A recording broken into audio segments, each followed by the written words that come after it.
안녕하세요. 한류의 신과 해외 반응을 소개하는 한류클래스TV입니다. 오늘은 미국 의회까지 상영되고 몰래보는 중국인들까지 오열시키며 극찬하게 만든 K영화를 살펴보고 이 영화의 중국 반응까지 살펴보겠습니다. 이번에도 한류 소식이 아닌 내란 사태에 관련 잡소리를 좀 길게 하겠습니다. 매번 이야기하지만 이 잡소리가 싫으신 분들은 유튜브에는 엄청나게 많은 한류 반응 채널이 있습니다. 그쪽 채널에 가셔서 시청하시기 바랍니다. 제가 그렇게 반복해서 이야기해도 내란을 일으켜 우리나라의 민주주의를 파괴하고 독재국가를 만들려고 했던 이 사태를 아직도 정치 이야기로 치부하며 옆나라 이야기처럼 이야기하는 뇌가 없는 사람들이 많습니다. 아마도 이런 부류들은 독재국가가 되어도 아무렇지 않게 그것에 순응하며 살아갔을 것입니다. 그런데 그렇게 국뽕에 빠져 한류 반응을 찾아다니던 그들이 독재국가가 되면 한류는 사라진다는 것을 모릅니다. 중국이 지금 중류가 없는데 마치 중류가 세계 최고처럼 자위하며 살듯이 이 부류들은 한류가 사라졌어도 한류가 있다고 중국처럼 정신승리하며 살아갈 것입니다. 여전히 대부분의 뇌가 없는 국뽕 유튜버들은 우리나라를 전 세계 사람들이 부러워하고 극찬하고 있고 중국, 태국, 인도 등을 혐오하는 혐오 유튜버들은 중국이나 타 국가들의 혐오를 부추기며 다른 나라들의 좋지 않는 점을 부각하며 우리나라는 엄청나게 낫다라고 대리만족하며 그것으로 국뽕을 채우고 있습니다. 딱 하는 짓이 일본과 중국의 내두익들이 우리나라를 혐오하며 자기들이 낫다고 만족하는 변태짓을 똑같이 따라하고 있다는 것입니다. 재미있는 것은 대부분의 나라에서 눈살 찌푸리게 하는 사건 사고들이 그 나라에서만 일어나는 것이 아니라 우리나라에서도 똑같이 일어나고 있다는 것입니다. 그리고 지금 우리나라는 내란 수기 때문에 끝나지 않는 내란 사태가 진행 중에 있고 자칫 독재국가로 돼버리는 민주주의가 위기에 있는데 다른 나라를 혐오하며 국뽕에 빠진다는 게 뇌가 없어 보입니다. 또 국뽕을 가지고 방송을 하며 애국심을 이용해 돈벌이를 하며 나라 망신과 한류를 위협하고 있는 내란 수계에 대해 이런 방구하지 못하는 국뽕 유튜버들은 그냥 애국심팔이 사기꾼인 것입니다. 내란 수계는 계속되는 증언과 증거자료를 통해서 북한을 자극해서 내란뿐만 아니라 전쟁까지 유도하는 끔찍한 계획까지 가지고 있었습니다. 내란 수계가 겁이 없는 것이 부동실을 핑계로 군대를 가지 않아서인지 전쟁의 무서움을 단 1도 모르는 것 같습니다. 우리는 1950년부터 1953년까지 3년에 걸친 한국 전쟁을 치렀고 엄청난 동족상잔으로 수많은 생명을 잃고 국가는 그야말로 잿더미가 됐습니다. 그런데 이런 전쟁을 무슨 유치원생 전쟁놀이쯤으로 생각하고 함부로 전쟁을 일으키기 위해 북한을 자극했다는 것입니다. 결국 이것은 전쟁을 겪었던 7, 80년대 노인들의 트라우마를 떠오르게 만들고 지금 군대에 있는 20대 군인들을 희생시키겠다는 인간이하의 계획을 세웠던 것입니다. 지금 태극기를 흔드는 7, 80대와 내란 수계를 지지하는 이대남들은 자신들이 가장 큰 희생자가 될 전쟁을 획책한 내란 수계를 옹호하는 뇌가 없는 짓을 하고 있다는 것입니다. 내란 수계는 왜 이렇게 미련한 짓을 계속할까라고 분석해보면 그동안 내란 수계가 임명한 정부 관료들을 보면 알 수 있고 내란 수계가 공천에 개입한 내란의 힘 의원들을 보면 바로 알 수 있습니다. 내란 수계는 자신이 머리가 나쁘기 때문에 자신을 누르고 머리 꼭대기에 오를 수 있는 그나마 뇌가 있는 인물은 자기 곁에 두지 않습니다. 결국 정말 지능이 떨어지는 내란 수계는 자기보다 더 지능이 떨어지는 인사들을 자기 주위에 포진시켰다는 것입니다. 결국 옆에 인재가 없으니 나라가 처음부터 집권 2년 반까지 외교, 국방, 경제, 심지어 문화까지 계속해서 추락하게 만든 것입니다. 그러니 오늘 소개할 영화를 내란 수계가 임명한 탄핵 심판 중인 이진숙 방송통신위원장이 우파 영화로 분류하는 뇌가 없는 짓을 한 것입니다.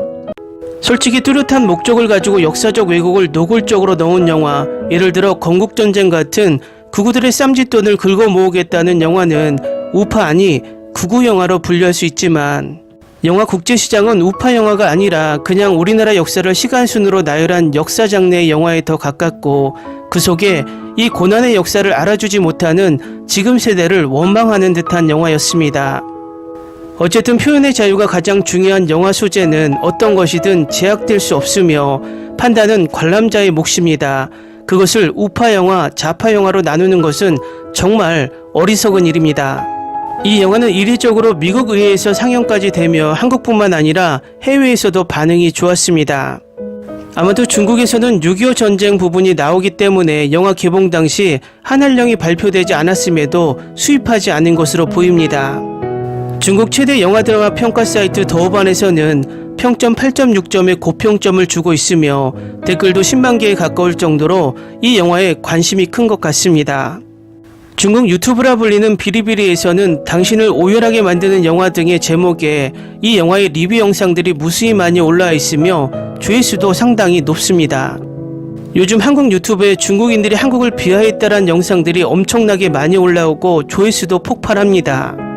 제가 이 영상들의 조회수가 폭발하는 것을 보고 이런 생각을 하게 됩니다. 과연 중국이 한국을 비하하고 또 그 비하하는 영상을 보고 우리가 중국인들을 비하하는 것이 긍정적일까입니다. 현실을 살아가면서 엄청나게 격차가 나는 두 부류가 있다면 격차의 위쪽에 있는 부류들은 아래쪽에 있는 부류에 아예 관심이 없습니다. 오히려 격이 낮은 아래 부류들이 위쪽을 바라보며 동경하거나 질투를 하며 끝없이 관심을 가집니다. 솔직히 까놓고 이야기하자면 규모적인 경제 수치는 중국이 한국보다 위에 있으나 평균적인 삶의 질은 한국이 중국보다 훨씬 높습니다.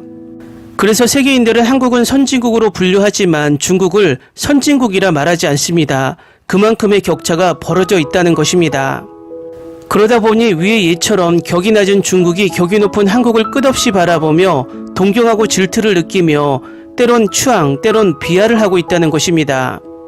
그런데 유튜브에서 조회수가 많이 나온다는 이유 하나로 끝없이 중국인 개인이 그들도 한국욕을 하면 조회수가 많이 나오니 만든 영상들을 가지고 와서 중국인들과 똑같이 그들에게 관심을 쓰고 그들을 비난하는데 감정 낭비를 합니다. 어쨌든 지금 현재 중국 젊은이들은 한류에 빠져 있고 보지 말라고 해도 욕을 먹으면서도 한국 K-팝 가수에 빠져 있고 한국 콘텐츠를 훔쳐보고 있습니다.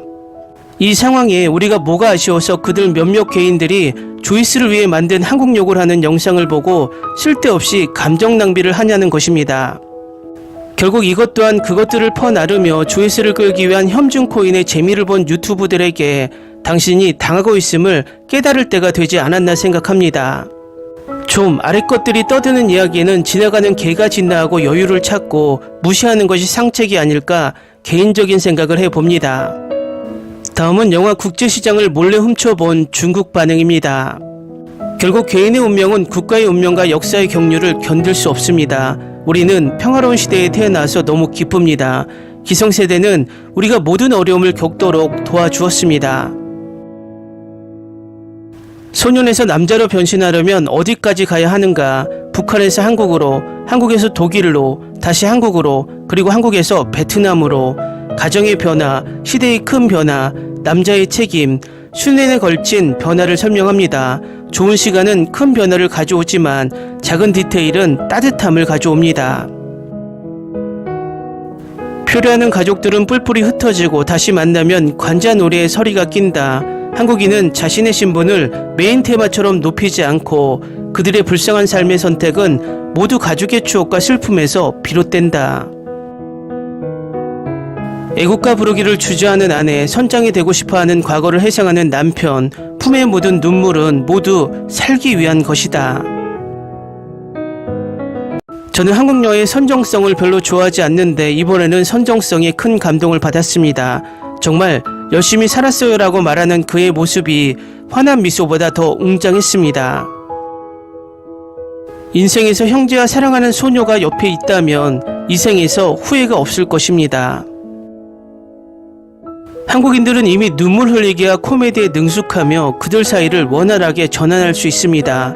베를린에 있는 많은 외국인들이 눈물을 흘리며 울지 않을 수 없었습니다. 조연들도 너무 좋았고 보는 내내 즐거웠습니다. 해운대 감독의 신작은 1000만 뷰를 돌파한 또 하나의 경이로운 한국 영화다. 60년의 개인 운명을 통해 가족의 흥망성쇠와 국가의 회복력을 지켜보는 이 작품은 포레스트 검프의 그림자를 띠고 있지만 그 중심에는 살아남이라는 주제를 전하고 있다. 대본이 너무 깔끔하고 눈물샘이 잘 발달된 분들은 별 5개를 주실 것 같아요. 중국군이 침공했는데 미군이 난민을 구하기 위해 탱크 사용을 중단했다는 도입부에서 매우 기뻤다. 현실과 과거가 얽히는 구조가 정말 아름답고 덕수가 그의 아버지의 말을 평생 동안 지켜온 내용은 정말 감동적입니다. 내 왼쪽에 앉은 노부부는 눈물을 닦으며 지켜보고 있었다. 어쩌면 그 시대에 태어났기 때문에 또 공감이 된 것인지도 모르겠다.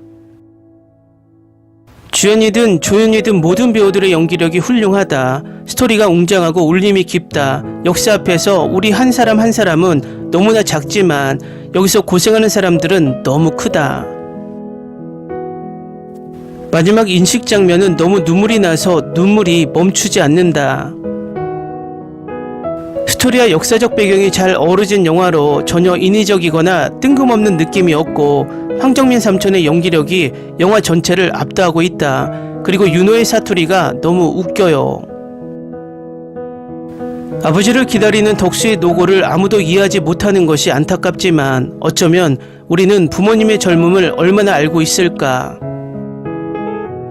인생은 쉽지 않습니다. 웃고 울어요. 동아시아의 추억과 감정을 공유하다. 울어서 머리가 아프다. 한 가족의 고통, 아시아 국가의 고통. 오랜 시간을 기다린 끝에 그 세대에는 민주화 운동과 금융위기를 제외하면 정말 쉽지 않은 일이었습니다. 2시간 동안 울고 웃었습니다. 한국 영화는 여전히 감성적입니다. 가족의 성실함, 사랑과 우정에 비하면 당시의 격동적이고 어려운 환경 속에서 나라를 지키고 가족을 지키고 존엄을 지키는 것이 더 감동적입니다. 이야기 속 아버지로부터 물려받은 유산, 이야기 밖의 감정 표현, 혈연의 만남과 이별, 가족과 조국의 영광과 슬픔, 영광스러운 청춘, 눈부신 사랑, 영화 속에 빛나는 개인들의 인물들, 그리고 화면에서 영원히 고통의 해가 있습니다. 좋다. 이는 인간의 삶일 뿐만 아니라 한 나라의 현대사이기도 하다. 오늘의 대한민국과 오늘의 한민족의 민족 정신이 이룩된 것은 바로 영웅 같은 분들의 희생과 헌신이 있었기 때문입니다. 이런 영화는 응집력이 강하고 도발적이어서 그 어떤 이데올로기적 선전보다 낫습니다. 현실과 과거가 얽히는 구조가 참 아름답고 아버지의 말을 평생 지키며 살아온 덕수의 이야기가 감동적이다. 덕수는 가게를 팔려고 한 적이 없습니다. 왜냐하면 그는 이미 죽어가는 나이에도 불구하고 아버지가 와서 그와 재회할 것이라고 항상 믿었기 때문입니다. 한국이 이런 격동의 세월을 극복한지 몰랐다. 그들의 역사에 감동받았다. 시대의 티끌 하나가 보통 사람들에게 떨어지면 큰 산이 됩니다. 마지막에는 너무 눈물이 났습니다. 아버지가 나에게 주신 믿음을 평생 간직하고 가족을 지켜내겠습니다.